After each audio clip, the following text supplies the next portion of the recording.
aquellos que pueden hacerlo, los invito a ponerse de pie. Génesis capítulo 22 en sus Biblias.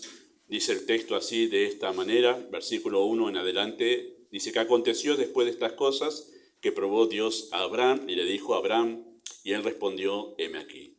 Y dijo, toma ahora tu hijo, tu único a Isaac, a quien amas, y vete a tierra de Moriah y ofrécelo allí en holocausto sobre uno de los montes que yo te diré. Y Abraham se levantó muy de mañana, enalbardó su asno, tomó consigo 2 siervos suyos y a Isaac su hijo, cortó la leña para el holocausto y se levantó y fue al lugar que Dios le dijo. Al tercer día alzó Abraham sus ojos y vio el lugar de lejos. Entonces dijo Abraham a sus siervos, esperad aquí con el asno, y yo y el muchacho iremos hasta allí y adoraremos y volveremos a vosotros. Y tomó Abraham la leña del holocausto y la puso sobre Isaac su hijo, y él tomó en su mano el fuego y el cuchillo, y fueron ambos juntos. Entonces habló Isaac a Abraham su padre, y le dijo, Padre mío. Y él respondió, heme aquí, mi hijo. Y él dijo, he aquí el fuego y la leña, mas ¿dónde está el cordero para el holocausto? Y respondió Abraham, Dios se proveerá de cordero para el holocausto, hijo mío. E iban juntos. Y cuando llegaron al lugar que Dios le había dicho, edificó allí Abraham un altar y compuso la leña, y ató a Isaac su hijo y lo puso en el altar sobre la leña. Y extendió Abraham su mano y tomó el cuchillo para degollar a su hijo. Entonces el ángel de Jehová le dio voces desde el cielo y dijo, Abraham, Abraham. Y él respondió, heme aquí. Y dijo, no extiendas tu mano sobre el muchacho, ni le hagas nada, porque ya conozco que temes a Dios, por cuanto no me rehusaste tu hijo, tu único. Oramos.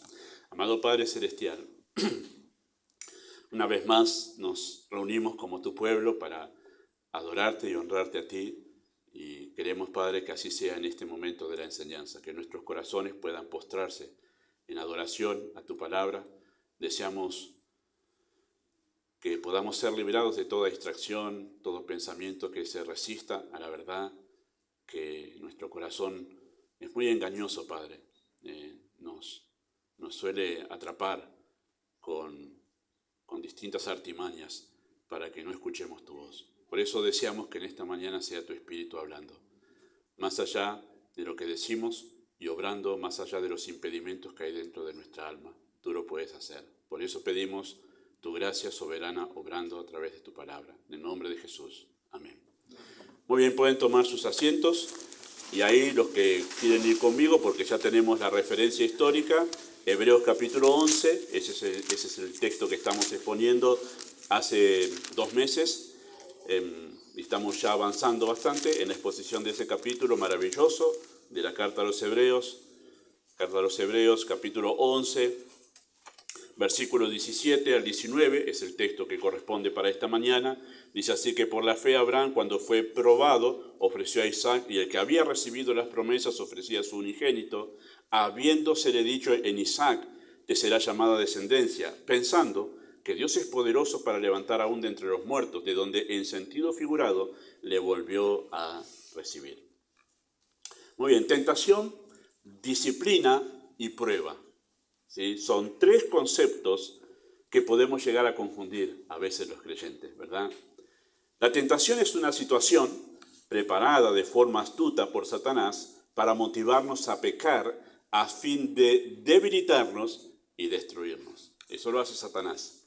Dios no puede tentarnos, Dios no puede tentar al creyente a pecar, porque Él no puede ser tentado por el mal, ni Él tienta a nadie, ¿sí? Nunca, o sea, Dios nunca creará una situación para motivarnos a pecar, porque Dios no puede ser tentado por el mal. Así que una tentación solo puede venir por parte de Satanás, quien es llamado el tentador, ¿sí? Una disciplina, es otra de las experiencias del creyente, es la consecuencia de mi pecado, ¿sí? Una disciplina es una situación que viene como consecuencia de mi pecado, ¿sí? Es una situación adversa que yo provoqué con mis errores, ¿sí? Ahí tenemos entonces tentación y tenemos también lo que es una disciplina, que nosotros atravesamos esas experiencias muy a menudo, ¿sí? Y una prueba es una situación preparada y permitida por Dios con un triple propósito. Por lo menos entiendo yo que hay 3 propósitos, quizá alguno se me está escapando por ahí, pero entiendo que hay 3 propósitos a la luz de 3 pasajes particulares, ¿sí? Cuando estamos atravesando en esa situación que está preparada por Dios, ¿sí? Y está permitida por Dios, ¿sí? Entonces pasan tres cosas, o pueden pasar una de estas tres cosas según la voluntad de Dios. Uno, que la prueba sirve delante del Señor para producir madurez en la fe. Eso es Santiago capítulo 1. Nosotros, los lectores de la Biblia, conocemos ese texto.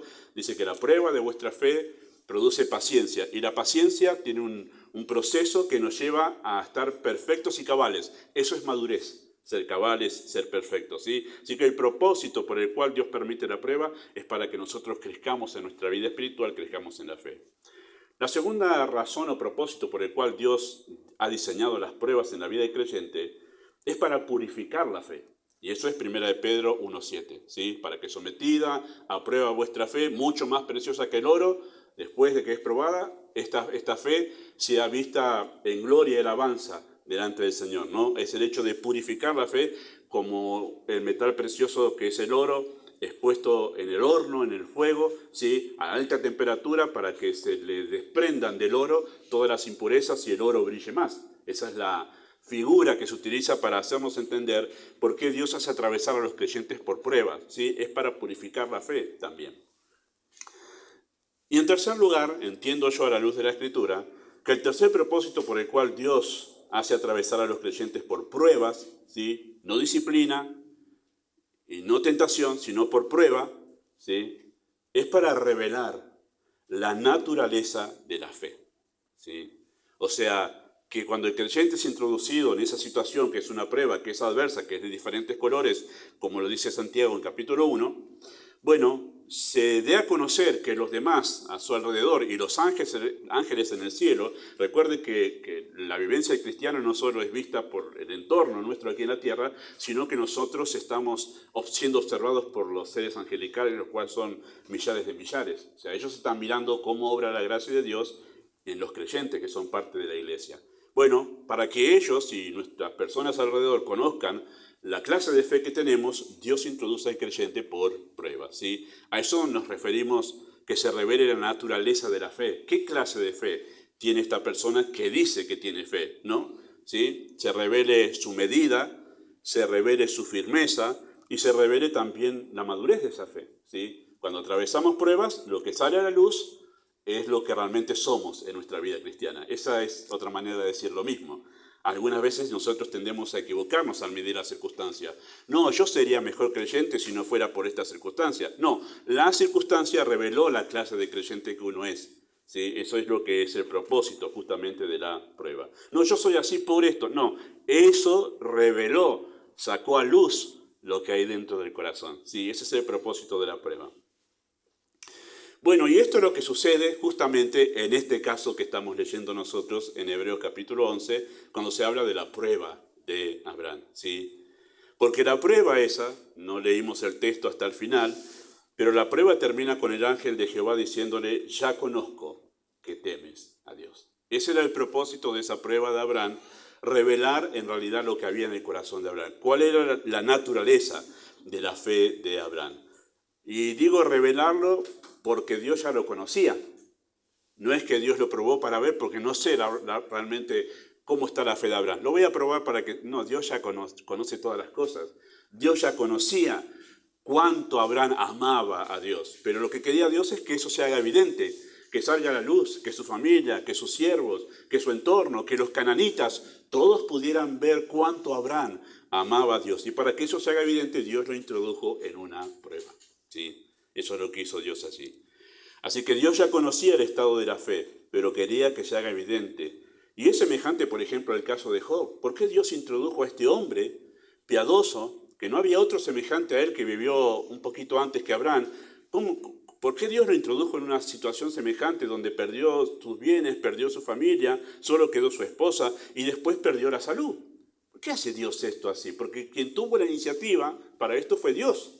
Fue Dios quien le dijo a Satanás, ¿no has considerado a mi siervo Job, que no hay otro como él? ¿Por qué Dios hizo eso? Bueno, para que se haga evidente y conozcamos todos hoy en día que no solo Job, sino que había otros creyentes que no están nombrados en la Escritura antes de Abraham, que eran piadosos, pero vemos ahí uno que Dios quiso que se haga evidente la fe que había en su corazón, el amor que tenía para con el Señor. Y todo eso tenía ese propósito en realidad. Con Abraham es semejante. Así que una teología correcta acerca de las pruebas nos ayuda a entender la intención de Dios. Todos los creyentes atravesamos por pruebas. Pablo le dijo a las iglesias, consolándolas y animándolas, Pablo le dijo, es necesario que a través de muchas tribulaciones entremos en el reino de Dios. El camino del creyente está trazado y diseñado a través de muchas tribulaciones. ¿Cómo es así, pastor? No, yo pensé que el cristianismo me va a ir todo sin problemas, no voy a tener ningún problema. No, a través de muchas tribulaciones entremos en el reino de Dios. ¿Cuál es el propósito? Bueno, Dios tiene una intención allí. Y sabiendo y conociendo a Dios, sabemos que Él busca nuestra santificación en la semejanza de Cristo. Pero sobre todo, Dios busca glorificarse a sí mismo cuando el creyente es introducido en una prueba. Y aunque no siempre podemos entender los métodos de Dios, ¿sí? Cómo ha diseñado cada una de las pruebas en la vida del creyente y por qué ese tipo de pruebas, ¿sí? Aunque no siempre podemos entender sus métodos, nosotros podemos tener confianza en las motivaciones de Dios. Eso sí podemos tener confianza nosotros, que descansar que aunque la prueba pueda ser incomprensible para nosotros, sabemos que Dios tiene una buena motivación con eso, ¿sí? Sabiendo que todas las cosas ayudan a bien a los que aman a Dios. Así que el evento al que se hace alusión en nuestro texto, Hebreos capítulo 11, versos 17 al 19, es una prueba esto, ¿sí? Génesis 22:1 empieza así, que leímos nosotros recién. Aconteció después de estas cosas que probó Dios a Abraham. Esto no es una disciplina, ¿sí? Esto no es una consecuencia de malas acciones de Abraham de ninguna manera. Esto no es una tentación, esto es una prueba. Lo dice Moisés al escribir ese relato acerca de Abraham. Probó Dios a Abraham. Y me he tomado la libertad de poder llamar a esta prueba la prueba de las pruebas. Creo que no hay una prueba superior a humanamente hablando, ¿sí? Lo único que puede haber, que en realidad atravesó una prueba mayor que esta, fue el Hijo de Dios encarnado. Pero fuera de eso, y digo que es la prueba de las pruebas porque no hay otra semejante a esta, ¿sí? Es única, ¿sí? A ninguna persona Dios volvió a pedirle cosa semejante, y entiendo yo que Dios no va a volver a pedir a nadie cosa semejante, ¿sí? Es única esta prueba, por eso es la prueba de las pruebas. Porque además es conflictiva, además de ser única. ¿Por qué es conflictiva? Bueno, porque representa un dilema moral. ¿Cuál es el dilema moral? ¿Cómo es que Dios, que prohíbe en su escritura, en su palabra, que incluso condena lo que hacían los cananitas que ofrecían a sus hijos en sacrificio a Moloc, cómo puede ser que ese Dios que condena eso y que además está prohibido en su ley, le pida a Abraham que sacrifique a su hijo? ¿No le representa eso un dilema moral? Sí representa un dilema moral.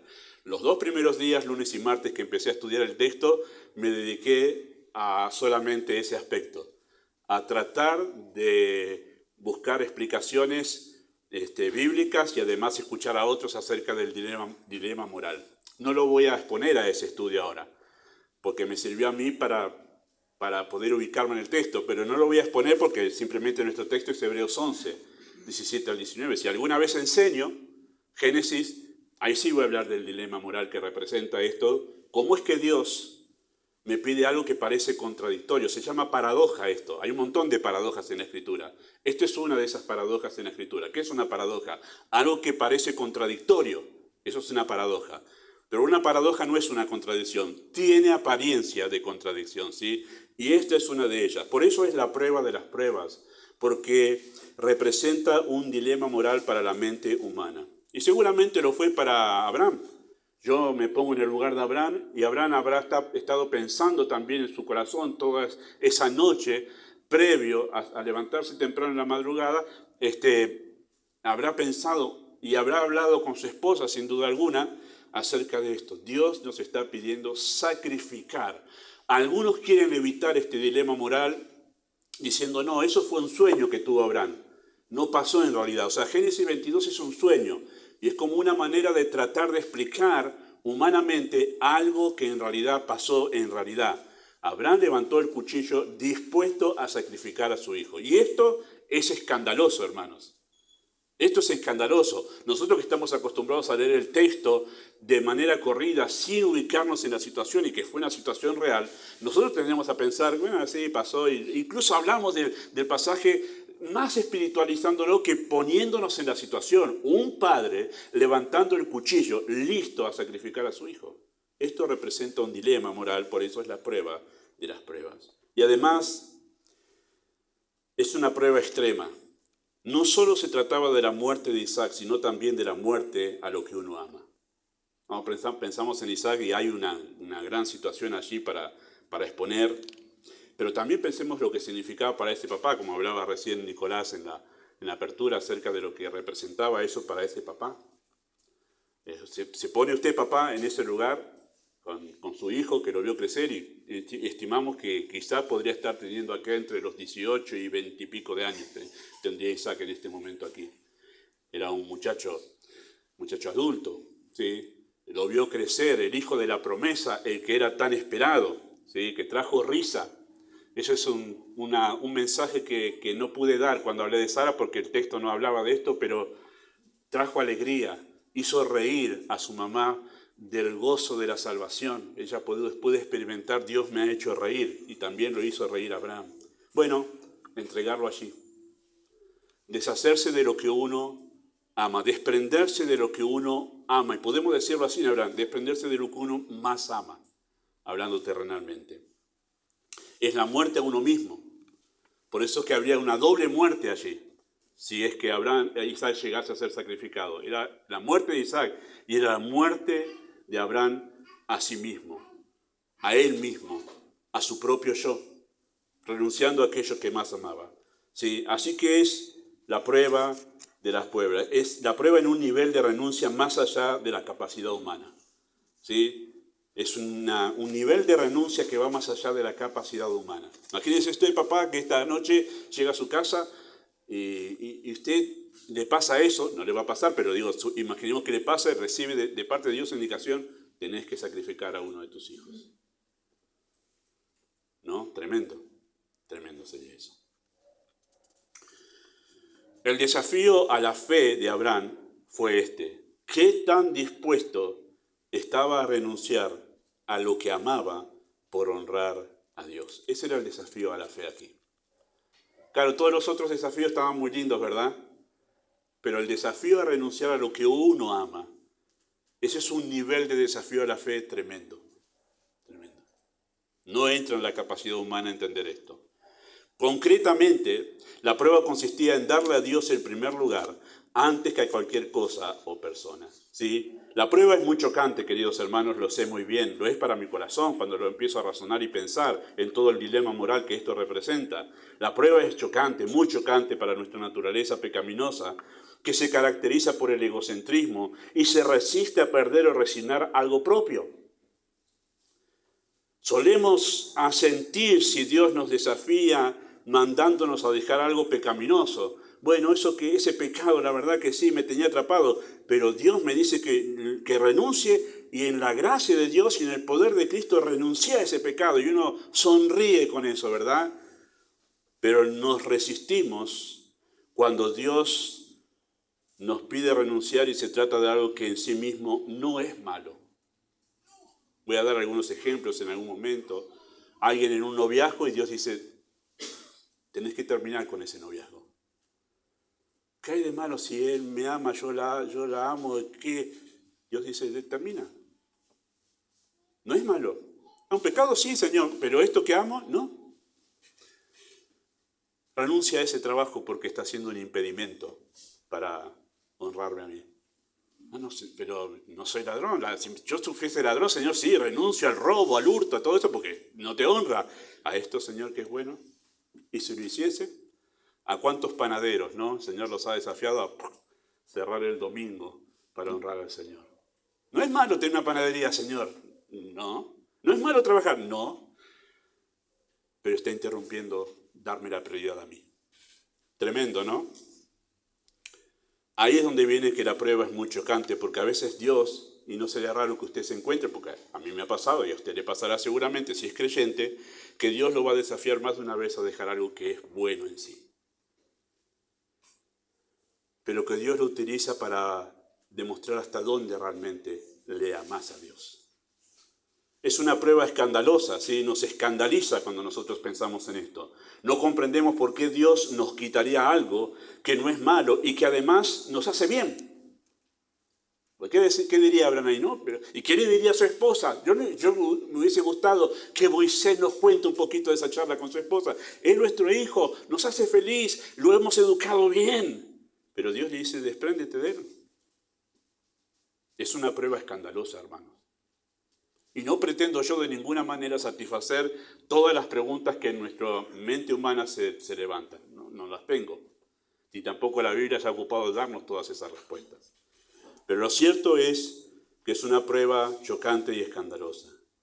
Hay detrás de este tipo de pruebas, porque si bien nunca Dios va a pedir algo semejante, porque después de esto no lo pidió ningún padre y no creo que lo vuelva a pedir algo así, pero pruebas semejantes a estas donde Dios nos pide dejar algo que es bueno en sí mismo y que amamos mucho, eso puede suceder. Este tipo de pruebas es una de las verdades del Evangelio con la que Cristo confrontó a sus oyentes.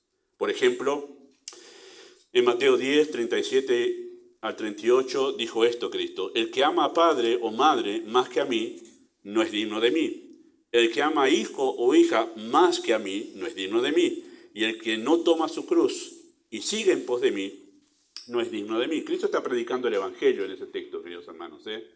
Cristo no está diciendo, bueno, los estudiantes de instituto bíblico y seminario, para ellos es este desafío. No. Cristo está predicando el Evangelio aquí. Está hablando a las multitudes y le está diciendo que creer en Él es esto. Es una renuncia en este nivel, ¿sí? Y por las dudas, este texto es paralelo con Lucas capítulo 14, donde la palabra que se utiliza es mucho más fuerte. La palabra que utiliza Lucas, ¿cuál es? El que no aborrece a padre o madre, el que no aborrece a hijo o hija. Utiliza una palabra mucho más fuerte que ha traído, dice, ¿cómo aborrecer? Bueno, acá está la explicación de lo que significa esa expresión de Lucas. ¿Sí? Es el hecho de amar más, que es un amor superior al que debemos tenerle a Dios. Cristo dice, no, el amor a mí, que genera la fe, es un amor que va más allá, es superior al amor que vos podés tener por un padre, una madre, o por un hijo, o por una hija. ¿Sí? Incluso es un amor superior al que tenés a vos mismo. ¿Sí? El evangelio que Cristo predicó demanda una fe tal que lleva a la persona a tener hacia Cristo un amor superior. Y no dice el texto que no podemos amar a nuestros seres queridos. Es más, el evangelio nos enseña a nosotros que debemos amar, como muy diferente al mundo, a nuestros seres queridos. Eso está clarísimo, ¿sí? Toda la teología bíblica vendría en contra nuestra si nosotros decimos que Dios nos enseña a aborrecer. No nos enseña a aborrecer a nuestros seres queridos, todo lo contrario. Más bien nos dice que hacia Dios debemos tener un amor superior al que tenemos hacia ellos, ¿sí? Y hay otra declaración de Cristo que contiene esta misma enseñanza, que es en Mateo 16, 24 al 25. Dice así el texto: entonces Jesús dijo a sus discípulos, si alguno quiere venir en pos de mí, está otra vez evangelizando, ¿sí? Otra vez está evangelizando. Niéguese a sí mismo, tome su cruz y sígame. Porque todo el que quiere salvar su vida la perderá, y el que pierda su vida por causa de mí la hallará. Y cuando Cristo utilizaba esta expresión de tome su cruz, cada día, Cristo estaba haciendo alusión a la figura de lo que era la pena de muerte, la pena capital en el Imperio Romano, ¿sí? Y utilizó esa crucifixión, que era la pena capital, como una figura de lo que significa tener fe en Él. Nosotros decimos, la salvación es por fe, la salvación es por fe. Bien, porque Efesios capítulo 2 dice que es solo por la fe. ¿Cuál es la pregunta que tenemos que responder nosotros? ¿Qué es tener fe? Y ahí viene el gran problema y el gran dilema del siglo pasado, que hubo conclusiones desacertadas acerca de lo que significa tener fe. Aquí Cristo explica lo que significa tener fe. Es esto, tener fe en Él, ¿sí? Una negación, rotunda negación a uno mismo, es una muerte a uno mismo, ¿sí? Es morir a uno mismo para vivir para Él. Por eso hablaba de tomar su cruz cada día. Tomar su cruz no significa, bueno, sabes, si mi cruz de cada día es mi tío, ¿no? Es insoportable. Mi cruz de cada día es el trabajo que tengo, no sabe mi patrón. No, eso no es tomar tu cruz cada día. Es tener la disposición de morir a ti mismo, a tu egocentrismo, a tu orgullo, para seguir a Cristo. Eso es tomar la cruz cada día. El tomar la cruz cada día significa que el Evangelio lleva a una persona a hacer de este principio, ¿sí?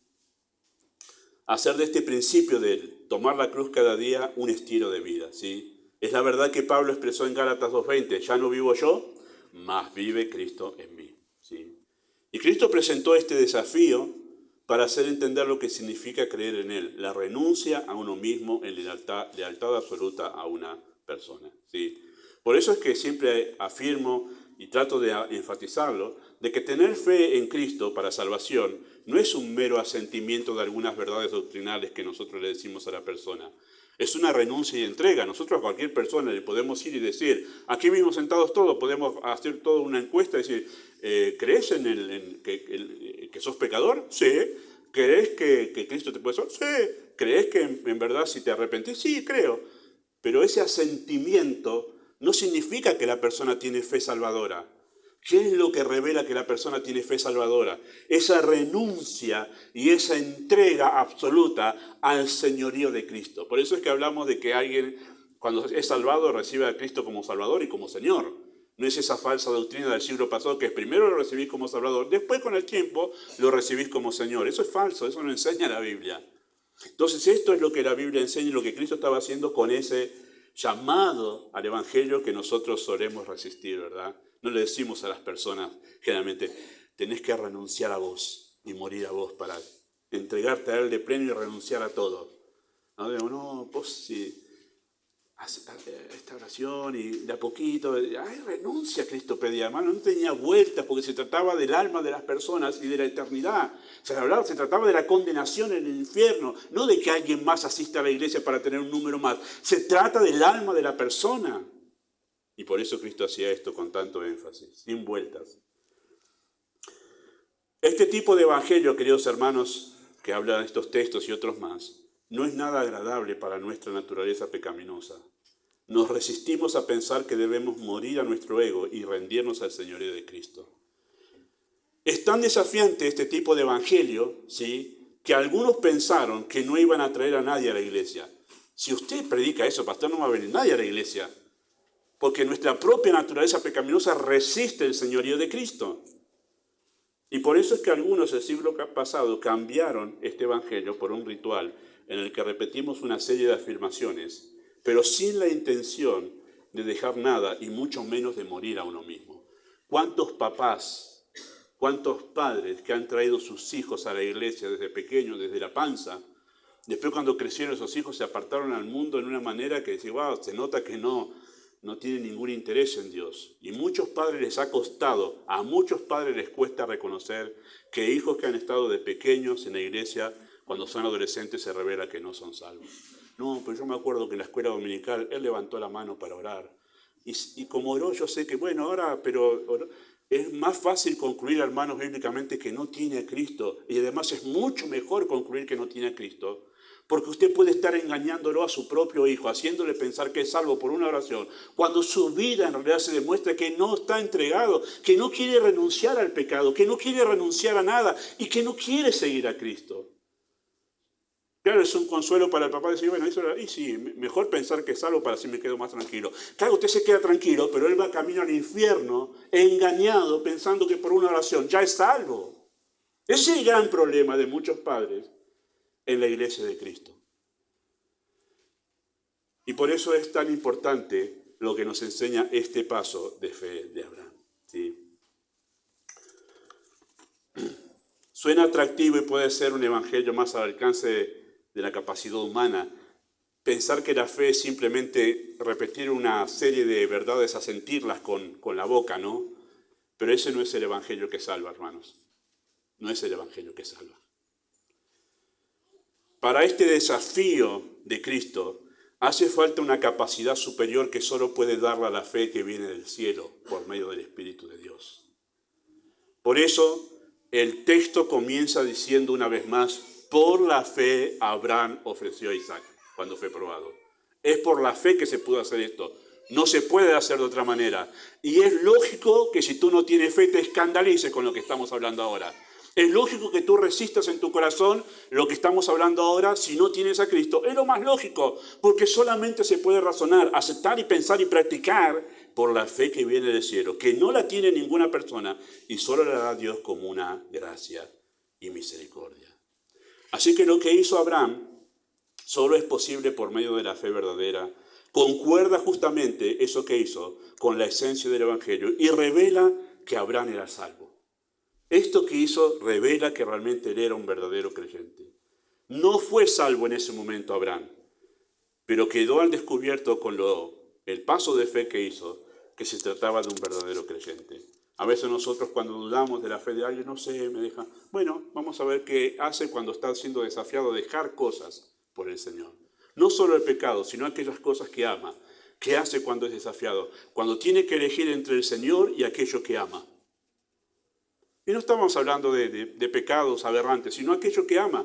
Su trabajo, sus relaciones, su amigo, su hijo. ¿Qué hace ahí en ese momento?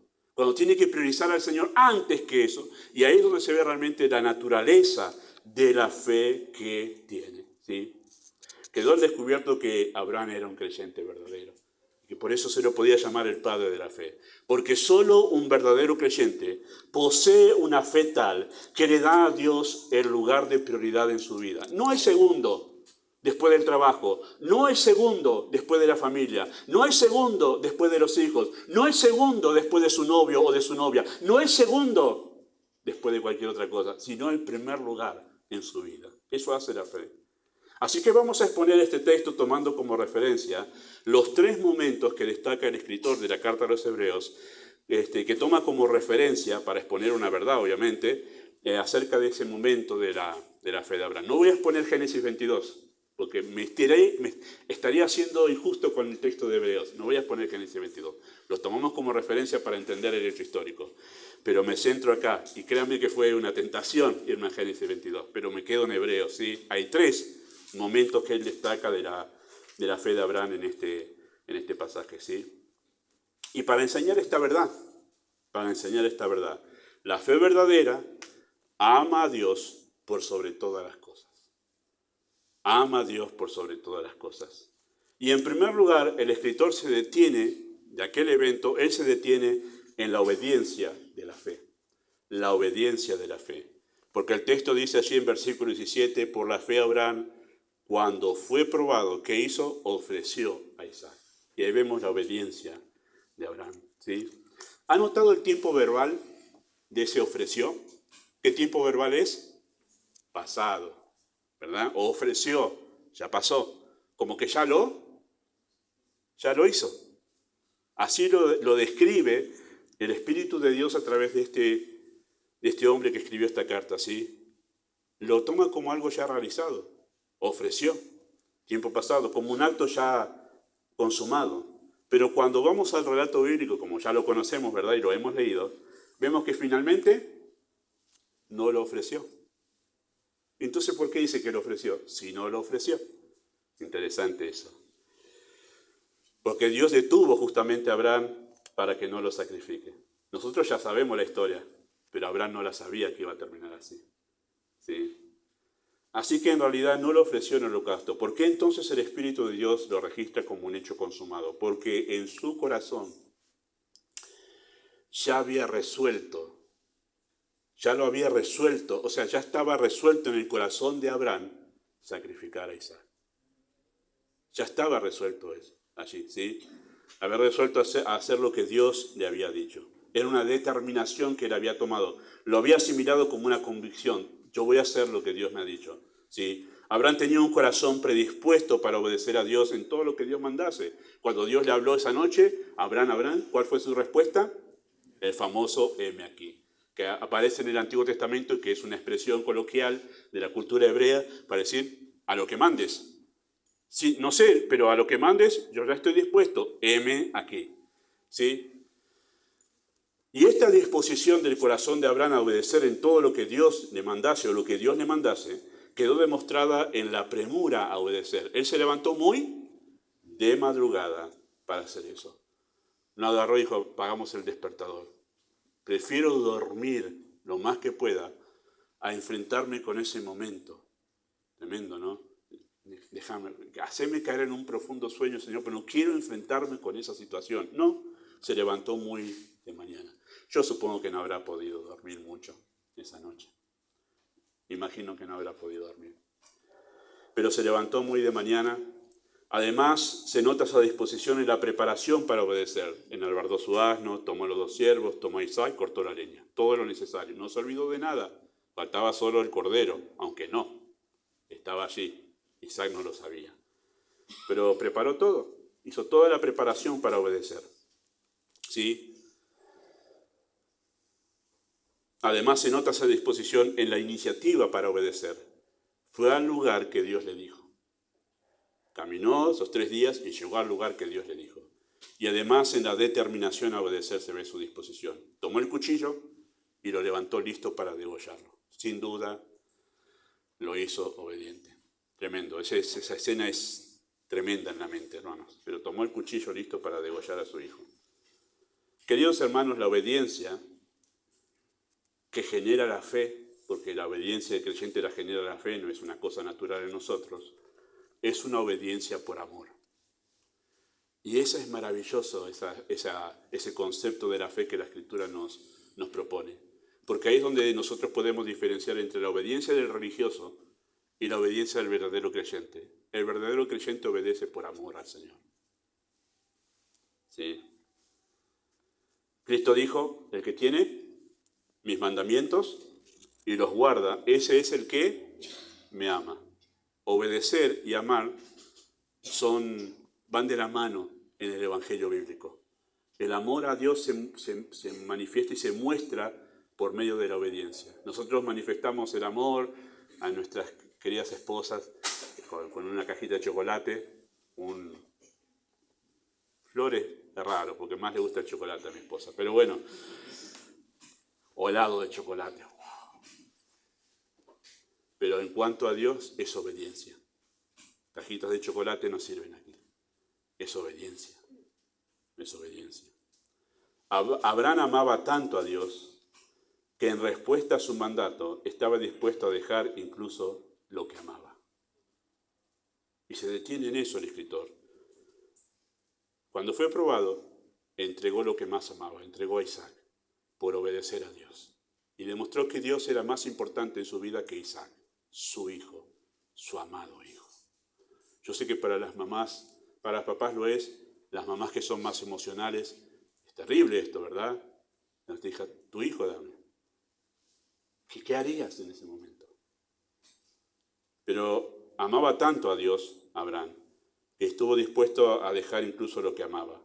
El amor del religioso está dispuesto a dejar cosas por el Señor, pero encuentra su límite cuando se trata de las cosas más valiosas, las que ama. Ese es el amor del religioso. Ir todos los domingos, genial, ir todos los domingos, yo puedo hacerlo. Dejar ciertos vicios, yo puedo hacerlo, sí. El religioso puede hacer esas cosas, imitarlas muy bien. Lo que no puede el religioso es imitar la obediencia del creyente que viene de la fe, que está dispuesto a dejar lo que ama por el Señor. Y hacerlo por amor. Lo puede hacer por amor, no para negociar con Dios. Señor, la famosa frase, ¿no? Si me salvas de esta, yo me entrego. No es un comerciante Dios, hermanos. Eso puede hacerlo con el del supermercado chino, pero no es un comerciante Dios. ¿Usted piensa que lo va a mover a Dios? ¿Usted piensa que Dios lo puede manipular fácilmente? ¿Y usted piensa que Dios no conoce su corazón?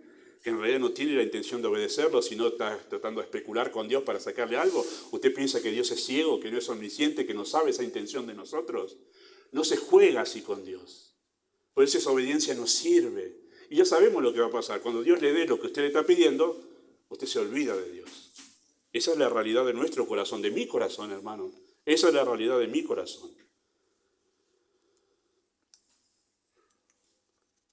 Hasta allí llega la obediencia del religioso. Es el obstáculo, por ejemplo, que impidió al joven rico dejar todas sus posesiones. Era más valiosa sus riquezas que Cristo. ¿Sí? Es el obstáculo que impidió a Esaú rechazar un plato de lentejas. Es el impedimento o el obstáculo que le impidió, es el obstáculo que le impidió al sacerdote Elí ponerle límite a sus hijos. Lo menciono porque lo hablamos en la reunión de familias que estamos viendo el tema en el barrio de La Victoria. Hablamos del sacerdote Elí. Para Elí sus hijos eran más importantes que Dios y era sacerdote del pueblo de Dios. Porque incluso les dijo, los retó, pero no les puso límites. Esos hijos de Elí, que eran hombres grandes ya y que hacían aberraciones en el templo de Dios y ministraban en el templo de Dios, su papá tenía que haberlo sacado corriendo del templo de Dios, pero no lo sacó. Y Dios le dijo, yo no te voy a honrar, yo honraré a los que me honran. Y de la familia de Elí no quedó nadie en el sacerdocio. Y además trajo juicio sobre sus hijos. ¿Qué hizo Dios? Los mató. Porque lejos de mí, que yo honre a los que no me honran, no lo voy a hacer. Y Elí demostró que el límite de su amor a Dios eran sus hijos y no le puso límites. Tremendo. Solo la fe verdadera produce un amor sobrenatural a Dios, demostrado en una obediencia sobrenatural, que es el amor justamente de la viuda pobre que echaba sus últimas moneditas por el Señor, siendo todo eso su sustento, lo que le quedaba. Cuando Cristo la vio a esa mujer, eran unas poquitas monedas, eran centavitos que estaba echando en la caja de las ofrendas en el templo en su tiempo allí. Sin embargo, Cristo la destacó. ¿Por qué? Porque muy a pesar de que eran centavitos, era lo único que le quedaba. Echó todo su sustento, dice Cristo. Su amor por el Señor era más que el amor por sí misma y por su dinero. No le quedaba más nada, solo le quedaba su amor por el Señor, el de esa viuda. Es el amor de María dispuesta a quebrar el frasco de perfume, ese frasco de perfume que valía el trabajo de todo un año y que fue derramado completamente sobre el Señor como una muestra de su entrega de amor. No le importó. Está la viuda con centavitos y está esta mujer María con un frasco que hay que trabajar todo un año de perfume para poder comprarlo. Y las dos hicieron exactamente lo mismo. Exactamente lo mismo, demostrando que Dios era más importante que el dinero, que su amor, que el amor a sí mismas, demostrando Dios está primero. Dios está primero. Esta es la obediencia de la fe.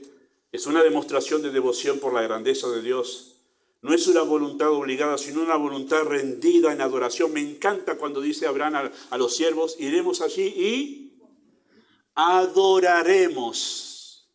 Él vio ese paso de fe como una adoración a Dios, no como una angustia tremenda que se desprendía de lo que más amaba. Seguramente lo sentía en su corazón, pero transformó su mente con teología y vio eso como un acto de adoración a Dios. Y es ahí cuando el paso de fe cambia completamente, cuando nosotros vemos la obediencia a Dios como un acto de adoración y no como tengo que cumplir.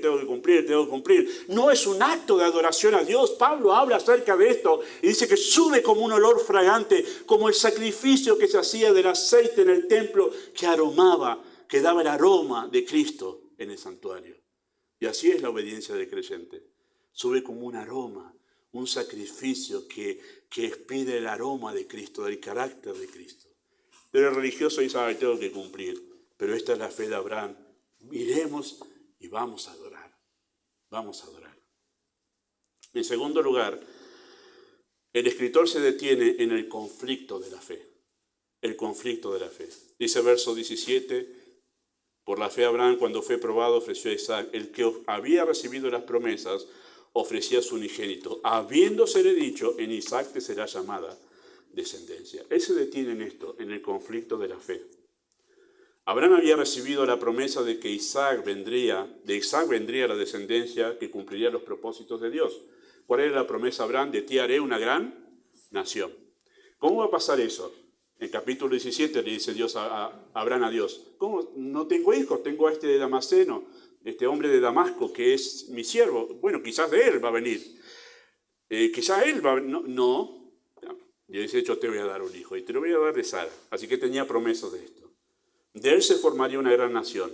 Era Isaac y no otro. Cuando vino Ismael, dijo, bueno, Sara le dijo, quizás de mi sierva. Y tuvieron un hijo llamado Ismael. Dijo, no es Ismael. De Sara vendrá y será Isaac. Por eso el nombre Isaac se llama risa. Ya se rió. Y esto había quedado absolutamente claro para Abraham y para Sara. Más a este tiempo que ya Isaac tiene entre 18 y 22 años por ahí.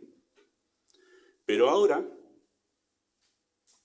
Dios le pide que sacrifique a aquel que sería el instrumento para que sus promesas se cumplan. ¿No le crearía a usted un conflicto eso? A mí me crearía un conflicto que Dios me diga, esto es para cumplir mi propósito, y que de repente, bueno, hay que sacrificarlo, desprendete de eso. ¿Cómo? Pero no era al final que no entra en mi mente, no, 2 más 2 acá no es 4. No, no lo es. Acá 2 más 2 no es 4. Tremendo. Abraham se encontraba con una paradoja, una situación donde hay una aparente contradicción, ¿sí? Sin duda para Abraham habrá sido un dilema tratar de resolver en su mente qué estaba haciendo Dios. ¿Cómo? Primero por él, ahora me dice que lo sacrifique. ¿Cómo? ¿Qué va a pasar acá? Sin embargo, muy a pesar del conflicto obvio de la situación, muy a pesar de ese conflicto que se despertaba, él sabía que si Dios lo dijo, había que obedecer. Muy a pesar de que esto yo no lo puedo resolver, la cuenta no me da acá, yo sé que tengo que obedecer. Si Dios me dijo, yo tengo que obedecer, hacer esto. No obramos, queridos hermanos, por fe ciega. Eso es una mentira que algunos han creado. No obramos por fe ciega. Tenemos principios y mandatos precisos del Señor para que nuestra fe camine en este mundo. Pero no siempre, muy a pesar de esos principios, no siempre entenderemos las situaciones en las que Dios nos exige obediencia. Tenemos principios claros porque conocemos a nuestro Dios, tenemos la Escritura con mucha teología para enseñarnos que la obediencia del Señor realmente es lo que nos conviene, pero no siempre vamos a entender el camino que Dios ha trazado para que esa obediencia se manifieste, ¿sí? A veces nos presentará un conflicto Dios, una paradoja, como sucedió con el pueblo de Israel ante el desafío de entrar a la tierra prometida. ¿Se acuerda de eso? Era paradójico para los israelitas pensar, decir, bueno, salieron de Egipto y ahora vamos a entrar a poseer la tierra de Canaán. Bárbaro. Bueno, mandemos 2 espías allá para que vean cómo era la tierra. Cuando volvieron, que los son grandísimos. Hombres de grande estatura, están preparados para la guerra, están acostumbrados a pelear. Las ciudades, los muros son altísimos, imposible entrar. Fue paradójico para ellos decir, ¿cómo vamos a entrar? Acá tenemos todo un pueblo que ni siquiera está formado, somos un montón de familias que hemos salido, estamos llenos de chicos, no tenemos entrenamiento en la guerra porque éramos esclavos. ¿Cómo que le vamos a ganar? ¿Cómo que nos vamos a comer vivos a todos los cananitas? Era paradójico para ellos, ¿sí? Pero se les garantizaba la victoria ante naciones muchísimo más fuertes, numerosas y mejor preparados que ellos. Lamentablemente, no lograron entrar o no lograron actuar por fe ante lo paradójico. Y toda esa generación tuvo que pasar 40 años para que ellos perecieran en el desierto porque ellos no lograron resolver teológicamente la paradoja de cómo un pueblo que sale recién de la esclavitud, nada preparado para batallar y conquistar todo un territorio, cómo ese pueblo puede realmente que suceda lo que Dios dijo. No resolvieron en su mente la paradoja de que Dios en verdad, lo que Dios dijo iba a suceder. Y entonces no obraron en fe y dieron pasos para atrás. Distinto sucedió cuando Josué, 40 años más tarde, entró con Israel y se les mandó rodear la ciudad de Jericó 7 veces y esperar que los muros cayeran. Qué estrategia de guerra, ¿verdad? ¿Qué tengo que hacer, Señor? Bueno, batallones acá, todo así, ordenadito, y ataquen por acá, por allá. No, den vuelta con los sacerdotes tocando los cuernos allí 7 veces, 7 días, ¿verdad? Me equivoco en el relato. Qué paradójico esto. ¿Qué ejército ha tenido esta estrategia de conquistar una nación? Ningún ejército. No, esto no concuerda. Moisés era un hombre preparado para todo esto, para la batalla. Le enseñó obviamente a Josué todas estas cosas. Moisés fue general del ejército en Egipto. Lo vamos a ver cuando lleguemos a ver sobre Moisés en ejemplo de la fe. Fue enseñado en toda la sabiduría de los egipcios. Pero ninguna de esas cosas fue utilizada acá. Nadie utilizaba esto. Es paradójico. Pero ellos, porque en realidad resolvieron el tema teológicamente, es que si Dios lo dice, va a suceder. Y rodearon la ciudad y los muros cayeron. ¿Hacia dónde? Hacia afuera. Porque lo lógico sería que caigan porque lo empujaron, porque los cananitas no van a empujar, para demostrar que lo hizo Dios. Dios resolvió esa paradoja, como Dios obra, ¿verdad? La fe responde en obediencia, aunque el obrar de Dios sea inentendible. No siempre vamos a entender lo que Dios está haciendo, hermanos. No siempre Dios nos va a responder todas las preguntas que tenemos sobre una situación.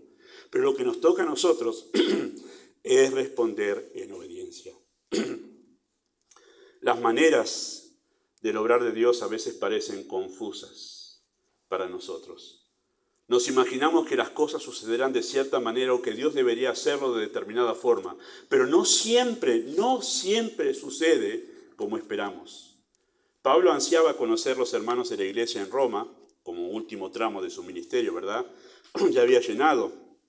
Todo el evangelio de Roma había llenado del evangelio, todo el imperio romano había llenado del evangelio, y ahora quería pasar por Roma para ir a España, ampliar su campo misionero, y le escribe en la carta a los romanos en el primer capítulo que él estaba rogando ya con insistencia que realmente pueda llegar a ellos, y dice: oren por mí para que yo tenga un próspero viaje para ir a vosotros, porque ahora espero que después de tantas veces que fui estorbado, ahora al final sí se me dé este viaje para conocerlos a ustedes, y tenga un próspero viaje. Bueno, el anhelo se le cumplió a Pablo de ir a Roma, porque fue a Roma, pero ¿el viaje fue próspero? No fue un viaje próspero. Hechos capítulo 28 nos relata ese viaje que no fue nada próspero. Estuvo a un pelito de morirse ahogado, Pablo, porque por negligencia del capitán de la nave, que Pablo dijo: no salgamos porque se viene tormenta, no es buen tiempo para salir, el capitán salió. Claro, salió y desastre, el barco se hundió y Pablo llegó agarrado de una maderita hasta una isla, ahí Dios lo salvó. Cuando llegó a la isla, ¿qué fue lo primero que le pasó cuando se fue a calentar las manos? Le picó una víbora, inyectó su veneno en la mano y todos estaban esperando: bueno, se nos muere no hay nada que hacer. Y no se murió. El viaje no fue nada próspero, hermanos, pero Dios lo llevó a Roma. Las cosas no salieron como las imaginaba Pablo, pero Dios cumplió su propósito, porque Dios le dijo: tú tienes que dar testimonio de mí ante César. Y Dios lo dijo y sucedió, pero no sucedió como Pablo esperaba. Y las cosas no siempre suceden como esperamos, hermanos. Pero nos corresponde a nosotros obedecer y confiar en Él, que vamos a ver en el último punto aquí. La fe obedece aunque no entiende cómo Dios obra. Un joven no siempre entiende el por qué debe vivir con su vida cristiana con padres complicados. Un cónyuge no entiende por qué Dios no salva a su esposo o a su esposa, de la misma forma que sucedió con otros casos. Se convirtió fulana y su esposo, ¡pum!, a los meses se convirtió. Se convirtió mengano y a los meses su esposo se convirtió. No siempre obra así de la misma manera. Un esforzado trabajador no entiende por qué, intentando progresar económicamente, se esfuerza y sus esfuerzos no tienen los resultados esperados. Siempre anda manejando moneditas. ¿Por qué si yo me esfuerzo tanto? No entiende el obrar de Dios. No lo entiende. Pero corresponde ser fieles al Señor, aunque no entendamos. El obrar de Dios está diseñado para que podamos desarrollar confianza en su persona y no en nuestras circunstancias. Así está preparado el obrar de Dios. Porque nosotros decimos: va todo viento en popa, acá debe estar, Señor, con todos los ejércitos de los cielos llevándome adelante. No siempre pasa así.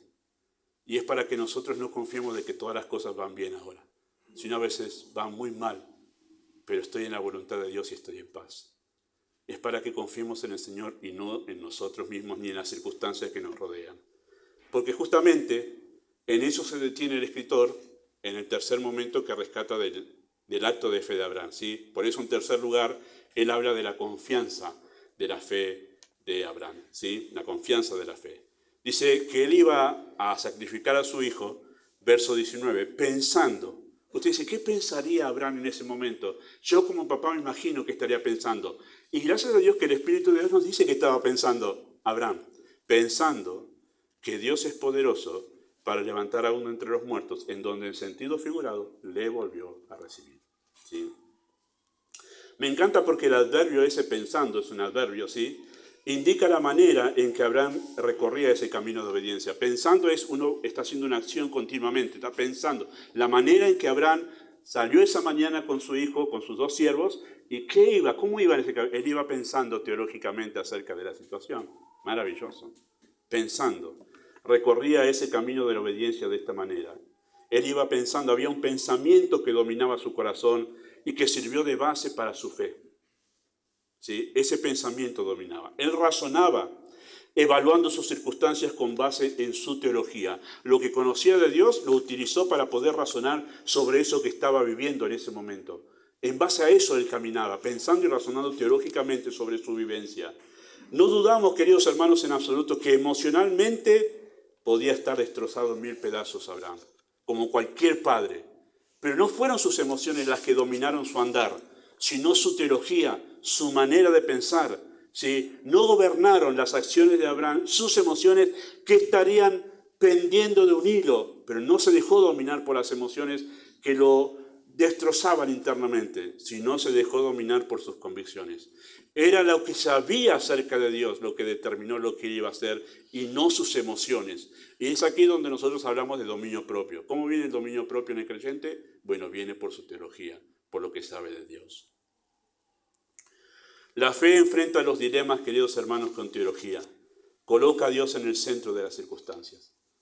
¿Sí? Todos vamos a pasar momentos difíciles, pruebas, la va a traer el Señor. En ese momento es el momento para poner a Dios en el centro y no a nosotros. Cuando viene la prueba, la primera tendencia de nuestra naturaleza pecaminosa es decir, pobre de mí. Todo lo vivimos, yo lo vivo, mi carne tiende a eso. Ay, me atacan, pobre de mí, soy inocente, qué injusto es esto. Nosotros, no te dejes engañar por tu corazón en eso. Dios en el centro. ¿Qué está haciendo Dios ahora? Me encanta Hechos capítulo 4, porque se relata la primera persecución de la iglesia ahí, donde tomaron a Pedro y los apóstoles presos y los llevaron allí a ser enjuiciados. Ustedes no hablen más en el nombre del Señor. Bueno, después el Señor los libró de eso. Y los apóstoles volvieron a la iglesia y la iglesia se puso a orar. ¿Y qué oraban? Soberano Señor, tú que hiciste el cielo, la tierra, concede que tus siervos, ¿qué cosa? ¿Se han librado de todos los problemas? No. Que ellos puedan, ¿qué cosa? Hablar tu palabra con denuedo. Eso nos importa. Las circunstancias las manejas vos sos soberano. A nosotros lo que nos importa es hablar bien con denuedo tu palabra. Lo otro te ocupa vos, no lo podemos manejar nosotros. Eso oraron. Eso oraron. Señor, esta circunstancia no la puedo manejar. No la puedo dominar.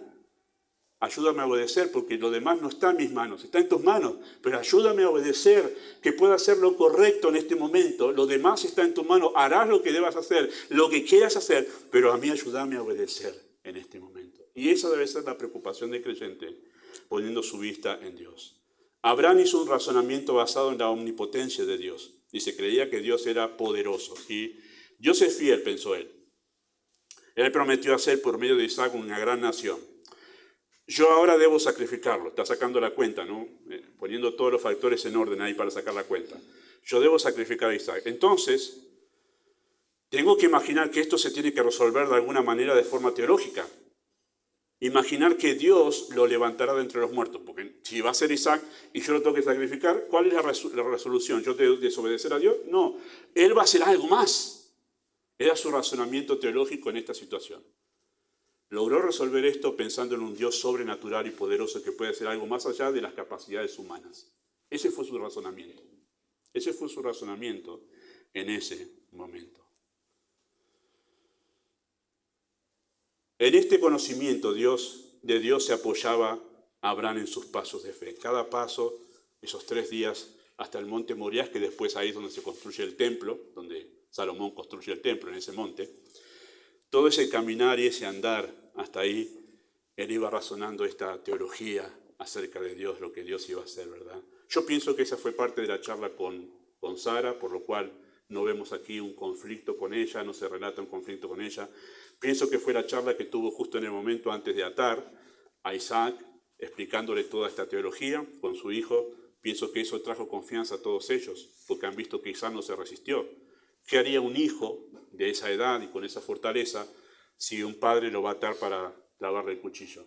Digo, papá, razoná, estás grande ya, demencia senil me parece que tenés. Hermanos, yo voy a decir esto, porque esto es un dilema moral, porque no son pocas las personas, han salido los policiales, los busqué cuando estaba leyendo esto, personas que han matado a sus hijos haciendo alusión a esto. Dios me lo dijo, una locura. ¿Cómo terminaron hablando cuando expulsaron a estas personas? Bueno, los declararon con demencia. personas que no razonan bien. Sin embargo, no está Sara aquí hablando de un demente, ni tampoco Isaac está hablando de un padre demente. Así que aquí había una persona cuerda haciendo esto. Si no, su hijo se hubiera opuesto, y no se opuso. Entonces razonó con él teológicamente y por eso no se opuso allí. Sabemos que todo esto es una figura del Padre, Dios Padre entregando a su Hijo. No voy a entrar en eso que Nicolás mencionó, me da ganas, pero el texto no me permite eso hoy. Algún día vamos a entrar en esa parte teológica acerca del Padre entregando al Hijo, ¿no? Pero su convicción, ¿sí? Él colocó a Dios en el centro de las circunstancias y pudo caminar en paz, realizando su acto de obediencia como un acto de adoración. Él le dijo a sus siervos, esperad aquí, el muchacho y yo iremos allí y adoraremos. Su convicción era tal en el poder sobrenatural de Dios, que también dijo a sus siervos, iremos y volveremos. Volveremos es plural. ¿Quiénes subieron? Abraham y Isaac. Y dijo, volveremos. No dijo, volveré. Volveremos. Él tenía convicción de que no puede ser que la promesa de Dios... Isaac va a vivir, porque tiene que vivir porque Dios ya lo dijo. Y él dijo, volveremos. Era esa convicción que dominaba su corazón, ¿verdad? Su teología. No era que yo tengo tal fuerza, yo tengo tal anhelo que Dios va a ver que yo tengo mucha fe y va a hacer otra cosa. No, él dijo eso, confío en lo que él dijo y confío que es poderoso, va a hacer otra cosa. Y lo único que concluye es que lo va a resucitar. Y esa era su convicción, no en él, sino en quién es Dios. No en cuánta fe tenía, sino en cuánto poder tiene Dios. Ahí estaba el razonamiento de Abraham, ¿sí? Y este acto de fe no fue un acto de locura de un hombre desquiciado, porque ni su esposa ni su hijo pusieron resistencia. Era el proceder de un hombre sensato y cuerdo con teología profunda acerca del Ser Supremo. Bueno, ¿qué podemos aprender de la prueba de Abraham? Primero, conceptos acerca de la fe. Conceptos acerca de la fe. La fe es la capacidad que Dios da a los salvados para que puedan tener con Él una relación de genuino amor. La fe no es dinero en nuestra billetera de la fe, hermanos. ¿Cuánta fe? ¿Cuántas cosas voy a comprar hoy en el cielo? Coche nuevo, más dinero porque no me alcanza para el mes, acá tengo un poco más que esto me va a alcanzar para... No. La fe no es dinero para comprar cosas espirituales, bendiciones de Dios. No. La fe es el poder que Dios da al creyente para que pueda tener una relación con Dios de amor genuino. La fe hace que del odio, la indiferencia y el rechazo, el corazón más endurecido se rinda en sincero amor a Dios. Eso hace la fe, ¿sí? Por eso yo puedo decir que el amor a Dios es la demostración más profunda del poder de la fe. El amor a Dios es la demostración más profunda del poder de la fe, porque naturalmente a nosotros no nos interesa a Dios. Le damos la espalda, nos aburre Dios naturalmente. Solo la fe que viene del cielo hace de ese corazón endurecido para con Dios un corazón que lo ama profundamente. Y es ahí donde nosotros decimos, ¿quién es creyente? Ese que ama profundamente a Dios. Y no lo digo yo, lo dijo Cristo en Juan capítulo 14, capítulo 16. No es un invento mío esto. No es una conclusión tomada de los pelos de la Escritura. Esto es lo que enseña la Biblia, lo que enseñó Cristo. Y si no me ama, así dijo Cristo, no es digno de mí. No es salvo, es otra expresión de eso que Cristo está diciendo allí. No lo estoy inventando, hermano, lo dice la Escritura. Es por eso que nosotros, es como tener la fe es como pensar que tenemos un Ferrari y que lo andamos a 30 todos los días. ¿Es para andar a cuánto? ¿Cuánto sube el Ferrari? ¿200, 300, 350 kilómetros por hora? Toda la potencia que tiene. La fe está en el corazón y le da un poder al corazón para amar a Dios de una manera que es incomprensible humanamente. ¿O acaso no le han dicho a usted que es creyente sus vecinos? Estás loco, ¿cómo vas a ver? No, quedate a dormir hoy en casa, descansá. ¿Cómo vas a la iglesia? Es incomprensible el amor que el creyente tiene por Dios para la mente humana. Eso hace la fe. Y por eso pienso, y esto es a la luz de 2 Pedro capítulo 1, 2 Pedro 1, pienso que el amor a Dios es el punto más alto de la fe. Pienso que el amor a Dios es el punto, la cúspide de la manifestación de la fe. Bueno, también aprendemos de este ejemplo conceptos acerca del obrar de Dios. A veces seremos desafiados a dejar lo que amamos para que se haga evidente cuánto amamos a Dios. A veces va a pasar así, hermanos. Prepárese, si usted es creyente, porque va a pasar así. No le resulte raro que Dios cree y levante circunstancias donde usted se va a ver desafiado a dejar lo que ama. Usted va a intentar retener eso, lo va a intentar retener. Dios va a estar obrando y mostrando que no se puede, no se puede. Usted va a intentar por todos los caminos, arañando y agarrándose de eso y decir, no, déjalo. Y lo va a hacer para que tú demuestres que amas más a Dios que esas cosas. O crezcas en eso. Puedas entender que hay algo superior a eso, a un trabajo, a un amor, a un hijo, a una hija. ¿Cuántos son los casos de creyentes, hermanos, de matrimonios creyentes, a quien Dios les ha sacado, se ha llevado a su hijo, a su hija pequeñita, con un cáncer, con un accidente? Nos ha tocado vivir varias veces, ver eso, mejor dicho, en el camino de la fe, en distintas iglesias que hemos estado, ver eso. Familias destrozadas en sus corazones porque Dios se ha llevado a algún ser querido a corta edad. Recuerdo haber visto a un matrimonio a quien Dios se llevó su hija de 17 años y estando frente al féretro decir, Dios se llevó lo que era suyo. Eso es teología. Dios me lo prestó por 17 años, se llevó lo que le pertenecía, suyo. Ese es el momento donde uno realmente deja en evidencia qué hay dentro, cuál es la fe que hay dentro de uno. Vi un caso semejante en la misma época donde pasó eso, que una mujer creyente perdió su hija, más o menos de la misma edad, en un accidente muy triste. Pero esa mujer hizo otra cosa, se enojó con Dios por muchos años y se alejó. Después de muchos años volvió, pero su vida fue una completa amargura. Todo ese tiempo que no podía resolver teológicamente que Dios se haya llevado a su hija de 18, 19 años por ahí. No lo podía resolver y se enojó con Dios y se fue. Volvió después. Tremendo. Dios se da a conocer, queridos hermanos, por medio de esas vivencias. Por eso es que nosotros debemos responder, porque Dios está dando a conocer su gracia cuando el creyente, en medio de la prueba y de desprenderse de cosas para poder mostrar su amor superior a Dios, está dando testimonio de Él mismo a los seres celestiales y al mundo, de qué grandioso es ese Dios, que esta persona está dispuesta a hacer eso por ese Dios. ¿Se acuerdan aquel santo que en el Imperio Romano lo llevaron ya, un anciano de 80 y pico de años, lo llevaron a ser entregado ante los leones en el circo romano, y a él le dijeron, niega a Cristo y te vamos a sacar, niega a Cristo?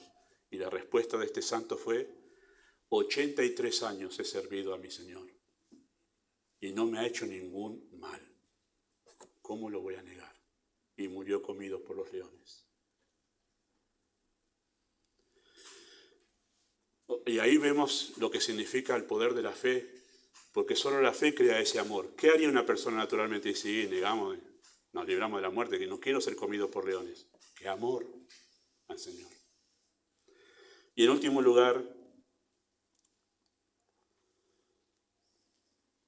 conceptos acerca del amor de Dios, o del amor a Dios, perdón. Nos enseña este ejemplo de la fe. Amar a Dios es darle a Dios la prioridad en nuestras vidas. Eso es amar a Dios.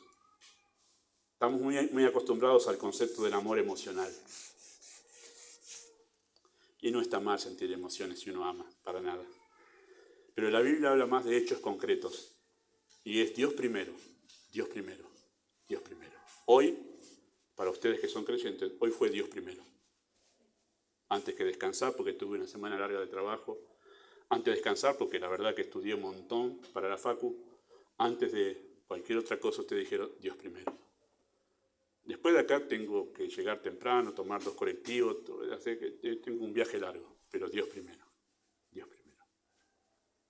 En esas cosas sencillas se le da la prioridad a Dios, como en muchas otras cosas más difíciles. De esto se trata la fe, hermanos, de nuestro amor a Dios. De esto se trata la fe, de nuestro amor a Dios. Amado Padre, usa tu palabra en esta mañana. Solo tú puedes hablar más allá de lo que hemos dicho en este momento.